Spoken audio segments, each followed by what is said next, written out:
looking forward to 2025 from a basketball perspective, things are starting to round out a little bit more, especially in the Western Conference.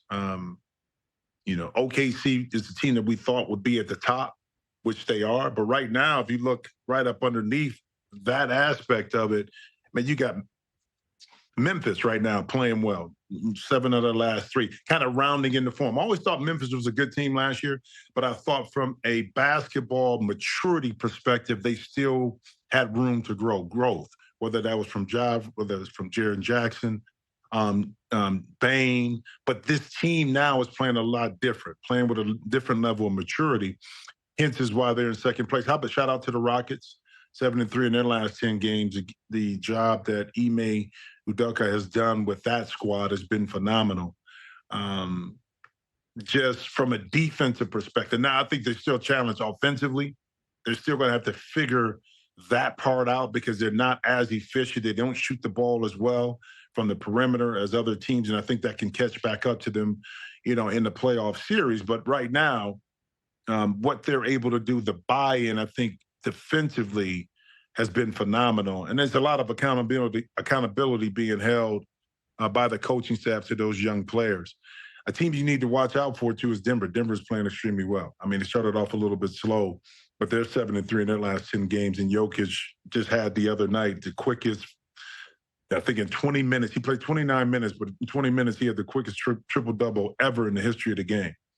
I mean, if you don't think we're watching something special right now with Jokic, don't take it for granted. I say that with all the great players, with that Steph, Durant, Jokic, LeBron, whoever it may be, Giannis. Don't take this greatness for granted because we see it a lot and it becomes common. Let me tell you something, it's not common.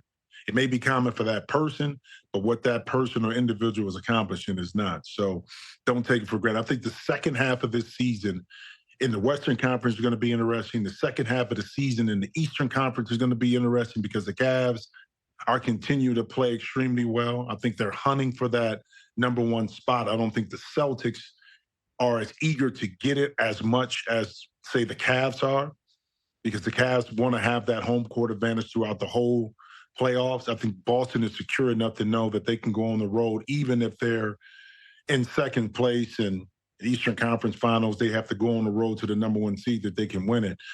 The team you got to watch out for, if healthy, is the Sixers right now, who sit in the 11th spot up to this point, but they're 7-3 in their last 10, and they're healthy.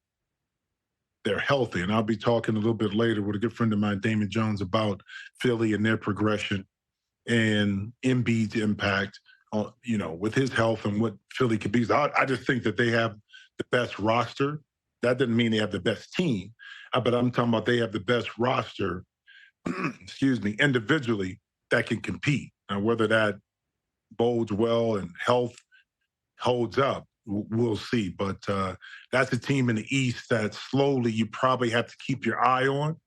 If healthy, they can make a move. Again, not too far out of position. They're in 11th right now, but you're going a little winning streak now. You're cracking that top 6, 7, 8. And you're right back in the hunt. So interesting parts coming up for the second half of the season.